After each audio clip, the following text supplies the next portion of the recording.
Welcome back Year 3 to your next English lesson. Just make sure you've got your sharp pencil, your ruler and your English book today. And we're going to jot down the date and allow in our books and underline it with a ruler, please. Pause the video. Well done. Okay, so today we've got a slightly different lesson. Because our story is about Emily, who's going on an adventure in a hot air balloon, I thought it might be useful to find out a little bit more about hot air balloons. I wonder if you've seen one before close up, or perhaps you've just seen one further away in the sky. We won't need to talk in detail about the mechanics of flying a hot air balloon in our story, because that's not the sort of writing we're doing, but I think knowing how it works might help us to write a story. So we've got some pictures here. The one on the left here is actually a festival that we have in Bristol. I wonder if any of you have been to that one or know what it's called. Yeah, it's Bristol Balloon Fiesta, that one. You know, at night time they have the night glow, don't they? I think that's what they're preparing for here now. And then I found another nice picture, because when you're in a hot air balloon and you're looking down over the basket, you can see for miles. So I'm going to direct us to a website today that's going to give us some more information. So let me just share that website with you now. One moment. Oh, hold on, I think I'm going to have a video playing in a moment as well, so make sure the sound's on for us. Okay, so hot air balloons work on a simple principle. Hot air rises while cold air sinks. This means the balloons fly because the hot air inside weighs less than the air on the outside, causing it to float upwards. So can you see here the hot air is created through this, I don't know what it's called, let's find out. A burner, that's what it's called. So we've got an envelope, which is the fabric of the balloon, which is this part. We've got the basket, which is the bit you sit in. We've got the burner, which heats up the air. And then something called a parachute valve, a circle of fabric cut out of the top of the envelope, controlled by a cord in the basket.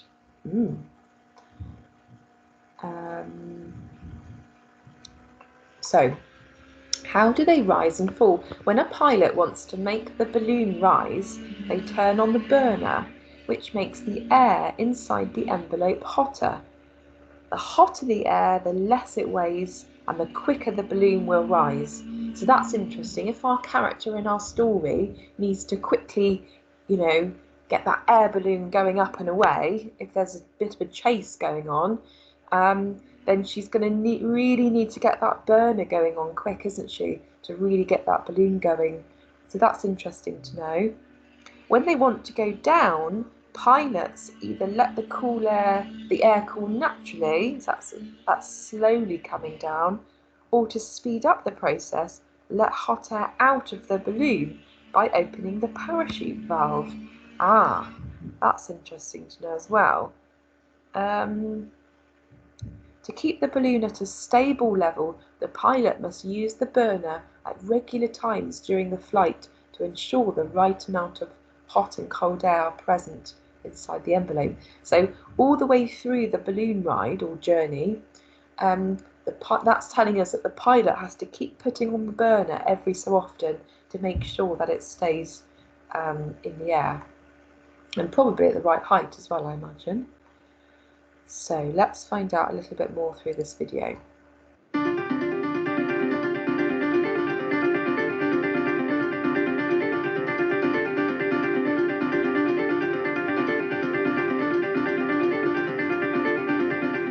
What we're doing now in flying the balloon, once we've taken off and we've got ourselves in the air, what we have to do then is plan our flight. So we're looking to see the area we want to get to where we can make a safe landing.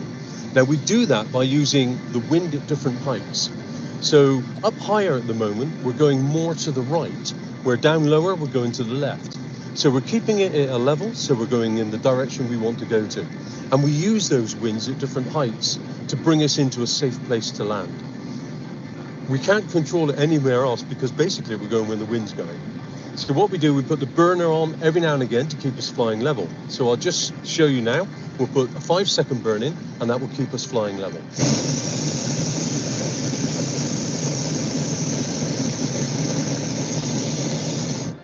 Perfect. So now while we're flying along, we can turn the balloon by using our turning vents. That's the black line and the green line, and that will turn us left or right as far as the basket is concerned, so that we are facing the way that we're traveling, so we can see exactly where we are and feel comfortable when we're in the pilot's position. We need to check our fuel, make sure that we're not running out of fuel. So we need to make sure that we keep checking our tanks and keep checking the fuel levels. We've got 2 burners, one on either side of the balloon, and they're both fed by different tanks. I'll just put both on now just to show that they're both working. So left one.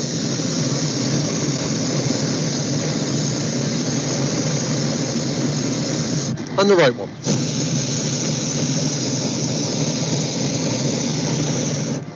We also have 2 types of burner. So we've got the liquid burner, which is the ones I've just used, and we've got the main burner. The main burner is more noisy, but it's more powerful. So this is the main burner. A little bit more noisy. And what we tend to do is we fly on the main burner, but when we're anywhere near animals or anything that we want to, obviously not disturb, we use the liquid burner, and then that is quieter and it doesn't disturb the livestock. One of the important things when we're flying is we are cautious about livestock. So when we're flying, we're out the countryside, we need to make sure that we're not too close to animals, pigs, horses, etc., so we don't startle any of them. So we're always on the watch out to make sure we're flying, if we're flying low, that we're in an area that won't disturb those animals. So we control our fuel to make sure our fuel's good. We then fly by using the burners. We're using our navigational aids to see where we're going. So we've got the iPad on, which is actually giving us all the local maps. And then we plan the area we're going to fly to and where we're going to land, and then we'll talk about how we're going to bring the balloon down. We can do that. If we don't burn, we start going down, but also we can let some air out of the top of the balloon if we need to, if we want to go down a little bit quicker.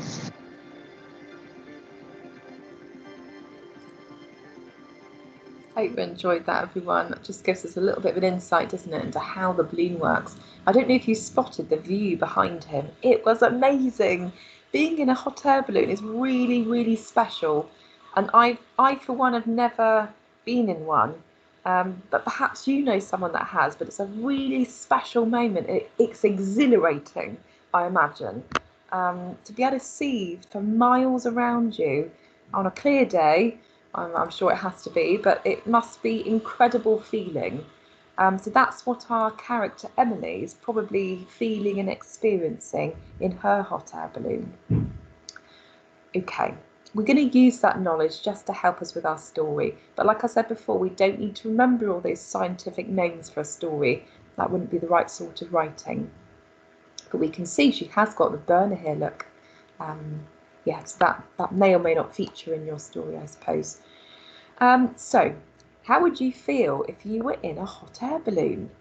I wonder if you could pause the video and just have a think. How do you think Emily feels being in her hot air balloon? I use the word exhilarating. I wonder if you've heard of that word before. Exhilarating. Exhilarating. If you don't, perhaps you could look up that word. It could be a new word for you today. Exhilarating. Right, I've got 2 little tasks for you to do today. Task number 1 is to draw Emily in her hot air balloon and write some feeling words around your picture that Emily must be feeling in that balloon, right in that moment of the picture. So you're going to draw Emily. Again, like we said yesterday, don't spend half an hour on your drawing. It's just a 15-minute task to draw Emily in her hot air balloon and then write some feeling words around her. What I'll do is I'll show you this picture now, and you can use that picture to help you. In yours, you might want to draw the whole balloon at the top. That's up to you. That might be quite nice to draw the whole balloon, mightn't it? Okay, so pause the video and do your drawing now with the feeling words around her. Good job. It might be nice to have maybe 3 words at least. So if you haven't got 3 adjectives around your picture, can you make sure that there's 3 now, please? Well done. Okay, let's move on to task number 2. Task number 2 today says, write between 2 and 4 sentences explaining why Emily is feeling those emotions. So they might be positive emotions, like exhilarated, or they might be negative emotions. They might be a mix. I, for one, if I was going up in a hot air balloon, I might feel a little bit anxious. It's really high up, isn't it? You can see for miles, but some people, you know, it's a long way down. So I think some people might get a little bit anxious about heights, perhaps. So maybe that's how Emily feels. I don't know. But I'd like you to write now between 2 and 4 sentences explaining why Emily feels the emotions that you've chosen to write in your picture. So using the word because is going to be a really good word to explain with. Okay. Oh, that's it from me today. So just a short one.